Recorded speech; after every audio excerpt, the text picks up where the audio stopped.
जायनि माखासे प्रमद बर' एबा इउपिपिएल सोरखारखौ ब्लेम खालामदों दा बेनि सायाव सारा मा बुंनो सानो?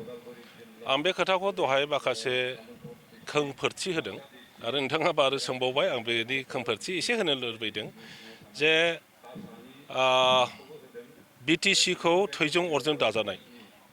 बिटिसिनि उनाव बिटिआर जाबाय बाहाय गोबां जोंनि रायजो राजाफोर जिबन दान होनानै दाजानाय दा आलादा रायजो नङाब्लाबो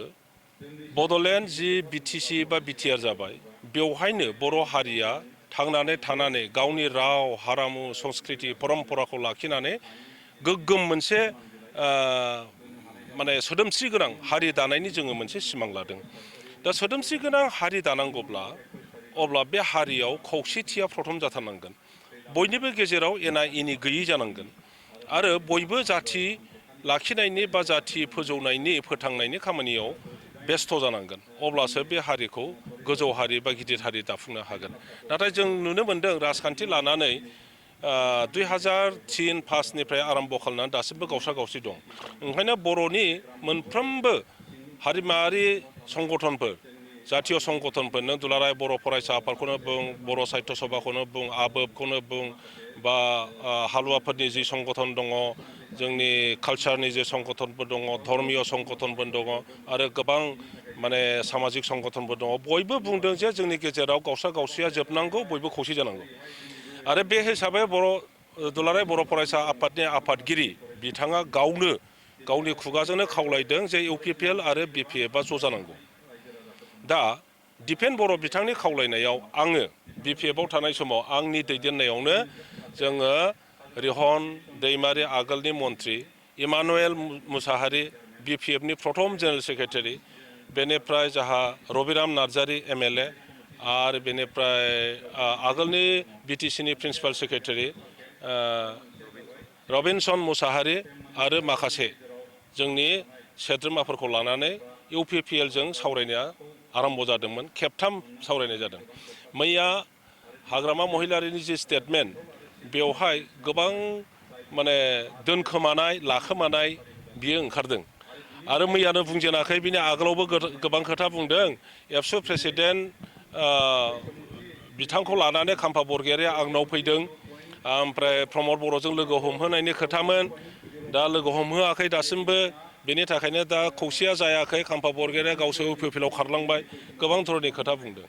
सिंनि गेसाव गोफोन बाथ्राफोरखौ आं बुंनो लुबैयाखैमोन खिन्थु बिथाङा बुङै बुङै ओरैबायदिसिम बारलांबाय दा बिनि थाखाय आङो दिनै प्रथम बारनि थाखाय खुगाखौ एसे खेवदों आरो आं खेवजोबबावाखै उनाव प्रयजन जायोब्ला बुंजोबबावनाय जागोन आं हाग्रामा बिथांनाव सोंनो लुबैदों जे दुलाराय बर' फरायसा आफादनि आफादगिरि बिथां आरो आंल' थांदोंमोन ना सोरबा दङमोन बेवहाय हाग्रामा महिलारिया खालि एबसु प्रेसिडेन्ट आरो आंनि नामखौल' मानो लायो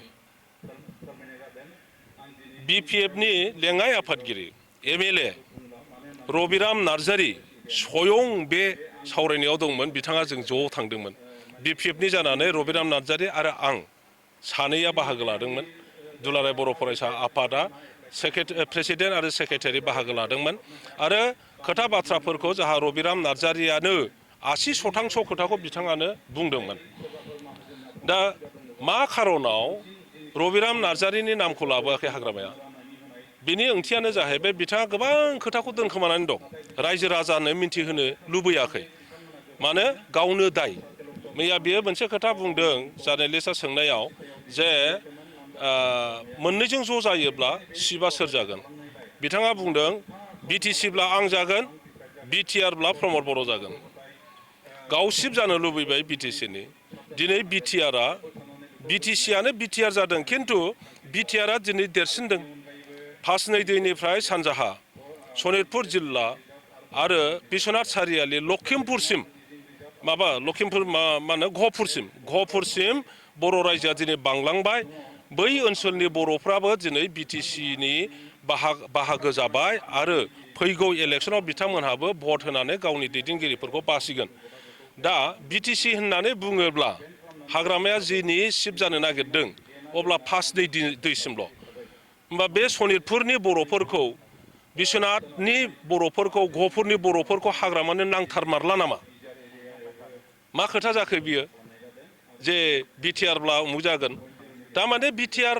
बिटिआरानो दंखायो बिटिआरानोखा आरो प्रमद बर'आनो सिफ जाखागोन बे खोथाखौ बिथाङा गावनि खुगाजोंनो फुरा बुंसारनानै होनाय जाबाय गतिके आं रायजो राजाफोरनिसिम बेखौल' खावलायदों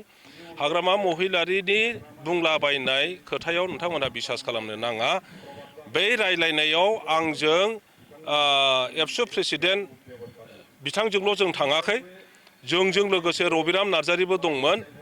बहुद जायगायाव बिथाङा बुंबाय थगायगासिनो दङ रबिराम नार्जारि दंफायोमोन बे खोथाखौ बिथाङा रायखांथाराखै बेवहाय माखासे खोथा दोनखोमानानै दोनबाय थादों आरो बे खौसे जानायनि रायज्लायनाया खेबथाम रायज्लायखांबाय बे खेबथाम रायज्लायनायाव जोंनिफ्राय आं दहाय बुंनाय सोद्रोमाफोर दङमोन बेनिफ्राय इउपिपिएलनिफ्राय बिसिनि सेक्रेटारि एमपिफोर एमएलएफोर बयबो दंजोबोमोन दुलाराय बर' फरायसा आफादाबो प्रेसिडेन्ट सेक्रेटारि बिथांमोनहा बाहागो लादोंमोन खिन्थु समस्याया जाहैबाय हाग्रामा महिलारिनिफ्राय फैदों प्रथम रायज्लायनायनि उनावनो हाग्रामा महिलारिया माखासे सेंग्राफोरनि दारैहाय जाहा प्रहलाद बसुमतारी आरो बिथांनि लोगोफोरनि दारैहाय बे रायलायनायखौ गाज्रि बुंदों बेयो रेकर्डआ नोंथांमोनजों दङ